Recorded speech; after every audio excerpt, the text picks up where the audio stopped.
এবার Ballon d'Or জয়ীদের তালিকা দিলেন ব্রাজিলিয়ান সুপারস্টার রাফিনহা। সেই তালিকায় নিজের নাম রাখেননি এই ব্রাজিলিয়ান সুপারস্টার, এমনকি বর্তমানে সবচেয়ে আলোচনায় থাকা ওসমান দেমবেলেকেও রাখেননি তিনি। তবে এই তালিকায় রেখেছেন নিজের ক্লাব ও জাতীয় দল সতীর্থকে। সব মিলিয়ে রাফিনহার ব্যালন ডিওরের সেরা পাঁচে কারা আছেন তা নিয়ে থাকছে প্রতিবেদন। 53 ম্যাচে মোট 54 গোল অ্যাসিস্ট, 32 গোলের সাথে 22 অ্যাসিস্ট, লিগে সব মিলিয়ে 25 গোল অ্যাসিস্ট।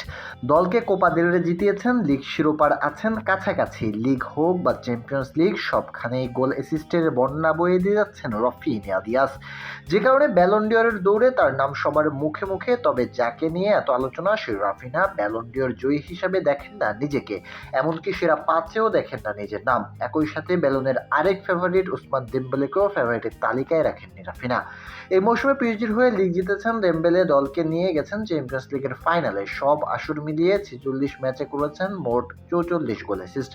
বর্তমানে এই তারকা ব্যালনের দৌড়ে অনেক এগিয়ে থাকেন, রাফিনার তালিকায় নেই তিনি। তবে কে আছেন রাফিনার তালিকায়? এই তালিকায় নিজের ক্লাব থেকে দুইজন রাখেন রাফিনা। চিরপ্রতিদ্বন্দ্বী রিয়াল মাদ্রিদ থেকে রেখেছেন দুইজনকে, এছাড়া ইপিএল এর ক্লাব লিভারপুল থেকে একজনের নাম রাখেন রাফিনা। এর মাঝে একজন জাতীয় দলের সতীর্থকে আলাদা মূল্যায়ন করেন এই উইঙ্গার। এমএসএন স্পোর্টস ইলুস্ট্রেট সহ নানা গণমাধ্যমে উঠে এসেছে রাফিনার এই মন্তব্য, যেখানে রিপোর্টারের ব্যালন ডিওরের প্রশ্নে 5 জনের নাম নেন রাফিনা। সে তালিকায় শুরুতে রাখেন মিশরের সালাহ, স্পেনের লামিন ইয়ামাল ও ফ্রান্সের কিলিয়ান এমবাপ্পেকে।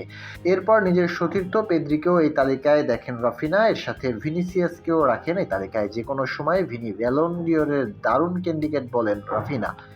রিপোর্টারকে দেওয়া সাক্ষাৎকার রাফিনা বলেন, ব্যালন ডিওর লামিন, সালাহ, এমবাপ্পে থাকবে, হ্যাঁ এর সাথে পেদ্রিও থাকবে। সে আমার চোখে বিশ্বের অন্যতম সেরা। ভিনিসিয়াস সর্বদাই এই পুরস্কারের জন্য নমনীয় থাকবে, যদিও তার পরিসংখ্যান গত বছরের চেয়ে কিছুটা নিচে। এরপরও যদিও নিজের নাম উল্লেখ করেননি রাফিনা, তবে এটা সত্য ব্যালন ডিওরের দৌড়ে সবচেয়ে এগিয়ে আছে এই ব্রাজিলিয়ানি।